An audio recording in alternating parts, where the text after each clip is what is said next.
Los romanos fueron hombres prácticos, decíamos, y se destacaron, entre otras cosas, por sus obras de ingeniería. Por ejemplo, muy famosos los acueductos romanos. Con los acueductos llevaban el agua a las ciudades, porque el agua había que trasladarla desde las fuentes de agua en las montañas hasta la ciudad. Y entonces construían esos canales de agua en donde iban bajando por los valles el agua para conducirla y tener agua circulante en la ciudad. Parece mentira, porque estamos hablando hace 2000 años. Por ejemplo, es una ruina, esa es una foto más o menos reciente, de la ciudad de Segovia, en España, en donde se puede ver el acueducto romano, que todavía quedó. No está en uso, lógicamente. Quedó la ruina. Decora la ciudad. En Segovia, un elemento que tiene casi 2000 años de antigüedad. A su vez, los romanos también, como yo les decía, también como cualquier persona, ellos quieren descansar y quieren disfrutar también de las cosas, querían, y un acontecimiento social muy importante en la vida del romano eran los baños públicos. Claro, no tenía ducha en las casas la gente, no había. Entonces tenían baños públicos, que eran como lugares en donde había como piletas, a las cuales el agua la calentaban, a veces con calderas para que sea agua tibia o agua caliente, y se bañaban ahí. Y ahí se encontraban con los amigos y charlaban mientras tomaban baños. Y de esa manera se disfrutaban, digamos.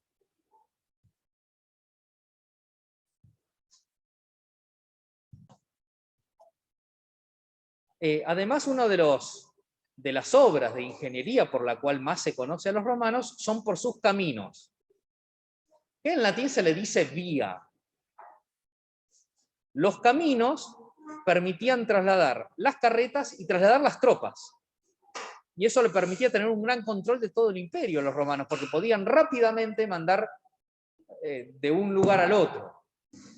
Tenían toda una red de caminos en todo el imperio. En la foto de la derecha ustedes ven cómo se ve. Al día de hoy muchos de esos están. Uno va a Roma y sale afuera de Roma y por ahí encuentra un caminito y un cartelito que dice Vía Ostia, Vía Apia. Quiere decir que es el camino a ese lugar. Y encuentra esos caminitos de piedra como ese que ustedes están viendo ahí. Como se ve en la imagen de la derecha. En este mapa se ven la red de caminos que construyó el Imperio Romano por Europa.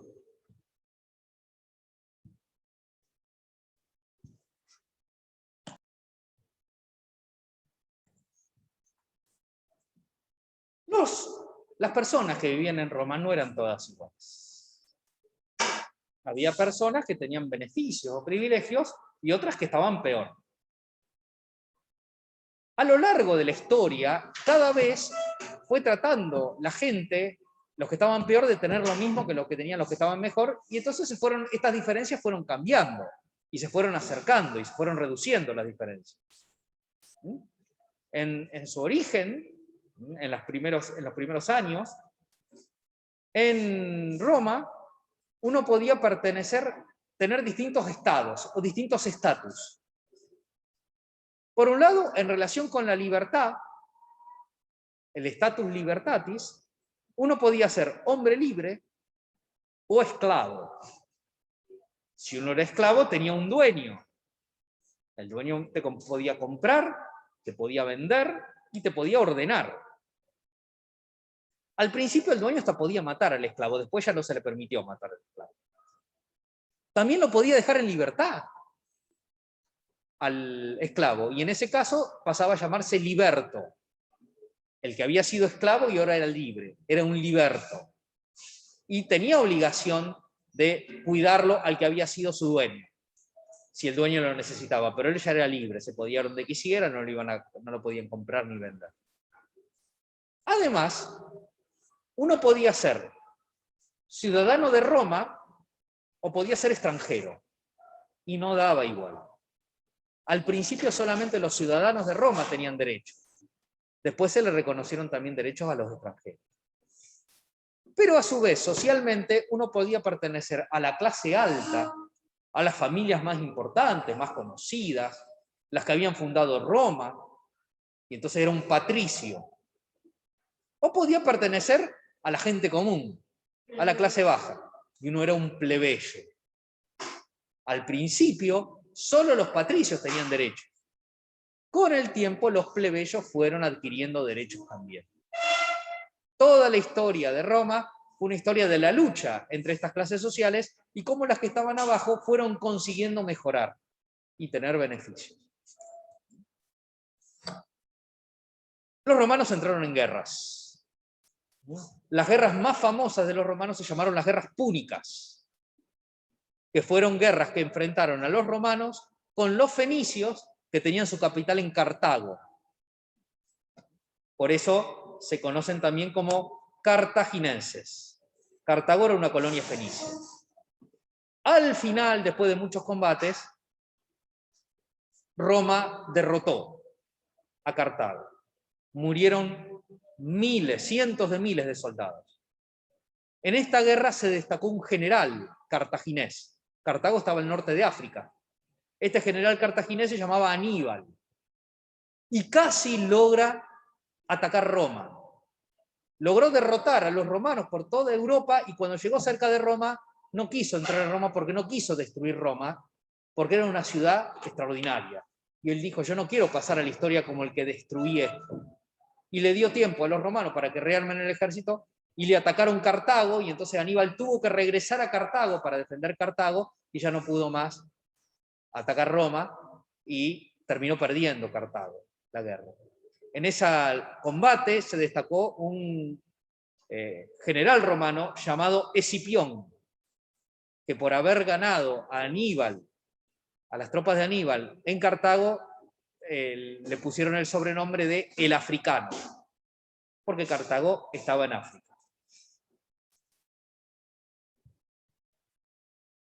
Estas imágenes son sobre las guerras púnicas. En el mapita de la izquierda vemos el camino que siguió Aníbal, que salió de Cartago, entró por Hispania y atacó por el norte Italia y casi ataca Roma. Al hacer ese camino, con un ejército con elefantes, cruzó los Alpes, las montañas de los Alpes. Y por eso también se hizo famoso después en la historia. Porque, claro, ellos traían elefantes de África. Los elefantes eran muy fuertes, digamos, para poder combatir. Eran mejor que los caballos. Y arriba del elefante podían ir 3 o 4 soldados con arcos, flechas, con lanzas. Era muy difícil derrumbarlo al elefante. Y además el elefante también combatía. Los entrenaban para el combate. Ustedes ven en el mapa de arriba a la izquierda, lo que está en verde era el territorio fenicio, que dependía de Cartago. Y lo que está en rosa era el territorio romano.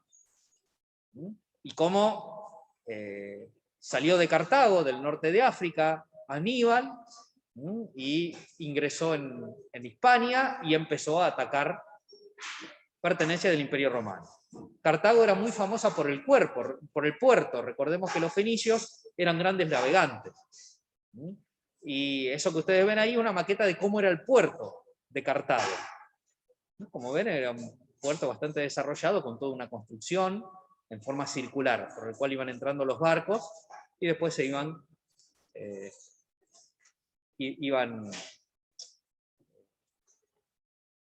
anclando o los ataban en los distintos puestos que tenía el puerto de Cartago.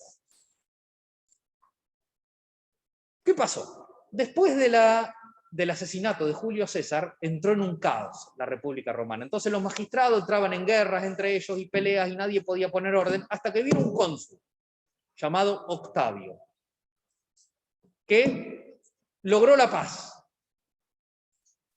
Y entonces lo reconocieron tanto que lo nombraron príncipe. Y entonces Octavio adoptó el nombre de Augusto, que quiere decir ungido, elegido por los dioses, y se convirtió en el primer emperador. Se inició el principado, en la tercera etapa de la civilización romana, la etapa del imperio. Durante el imperio ya no iba a haber cónsules, ahora estaba el emperador, que cada vez fue concentrando más poder hasta que en el dominado pasó a ser prácticamente tener todo el poder.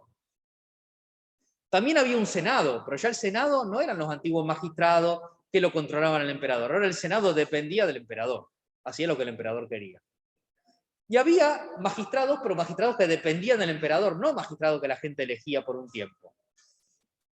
Y los emperadores, para tener más poder, crearon un nuevo magistrado, que fue la guardia del pretorio, que era un ejército personal del emperador, que lo cuidaba a él, como su guardia privada, como sus guardaespaldas, digamos. La guardia del pretorio. Hubo algunos emperadores famosos, por ejemplo, el emperador, como yo les decía, Augusto, que fue el primero, que fue el que pacificó Roma, y durante su imperio hubo paz en el imperio romano, y durante su imperio nació Cristo, en Belén. Los emperadores Calígula y Nerón, que fueron emperadores locos. Calígula nombró cónsul al caballo, Nerón le prendió fuego a Roma. El emperador Constantino, que es el emperador que frenó la persecución y las matanzas contra los cristianos, y el emperador Teodosio, que fue el emperador que dijo a partir de ahora el imperio romano va a ser cristiano, y se hizo católico el imperio romano, o cristiano. Este es Octavio César Augusto, el cónsul Octavio, que fue el emperador Augusto. Un gobernante que fue honesto, fue un buen gobernante, que unió el imperio después de las guerras, amplió los caminos, creó correos en Roma para poder comunicarse y creó un sistema de moneda, plata, digamos. Desde el punto de vista militar, además se destaca la obra de Augusto porque hizo que el ejército sea más chiquito para poder ser permanente. Entonces había personas que empezaron a trabajar como soldados durante toda su vida. Se logró ampliar el imperio y además nace Jesús en Judea, lo que está allí con ese círculo turquesa. Aquí nació Cristo, que era parte del imperio de Augusto. En rojo.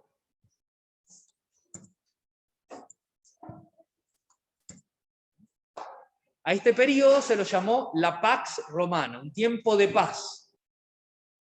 Los 200 años después de Augusto fueron de paz dentro del imperio. Se lo llamó también la Edad de Oro de Roma, porque floreció mucho Roma. Esta foto que ustedes ven ahí, ese dibujo, es de una ciudad a donde los romanos generalmente iban a pasar las vacaciones, que se llamaba Pompeya, que estaba a los pies de un volcán, el volcán Vesubio, que entró en erupción y la sepultó a la ciudad, y murió un montón de gente. Hay ruinas hoy en día, uno las puede visitar y puede ver los restos de las casas romanas, porque le sacaron toda la lava que había quedado, y incluso hay imágenes con yeso, en los huecos que quedaban la lava los rellenaron con yeso, y entonces se formaron las imágenes de la gente que había muerto sepultada por la lava. Es importante que sepamos que la gente moría, digamos, no moría quemada, sino que moría porque le faltaba el aire y después recién llegaba la lava, cuando hacía la erupción el volcán. Ahí ustedes ven ruinas, hoy en día de Pompeya, con el volcán Vesubio atrás. Eso es así como se conserva hoy. Es una de las pocas ciudades romanas casi enteras, digamos, gran parte de la ciudad que se puede visitar por las ruinas. Y acá están las imágenes de los que no son cuerpos en realidad, pues está relleno de yeso. Lo que hicieron fue rellenaron con yeso los agujeros que había entre la lava, porque cuando llegó la lava, lógicamente a los cuerpos los disolvió, digamos, ¿no? Y entonces eso lo rellenaron con yeso y encontraron, bueno, cómo habrá estado la gente en ese momento. La mayoría ya estaba en el piso, recostado o algo, porque se había asfixiado, porque no había podido respirar y había fallecido. Durante este periodo, el Imperio Romano consiguió una grandísima expansión durante el Principado, como lo podemos ver aquí, dividido en distintas provincias. Vemos que la Germania, donde había tribus germánicas, donde ellos Alemania no la habían logrado conquistar.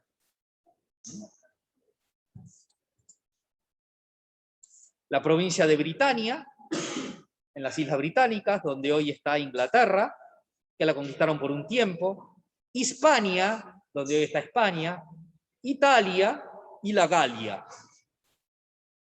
Después hay otras provincias también, pero no son tan importantes.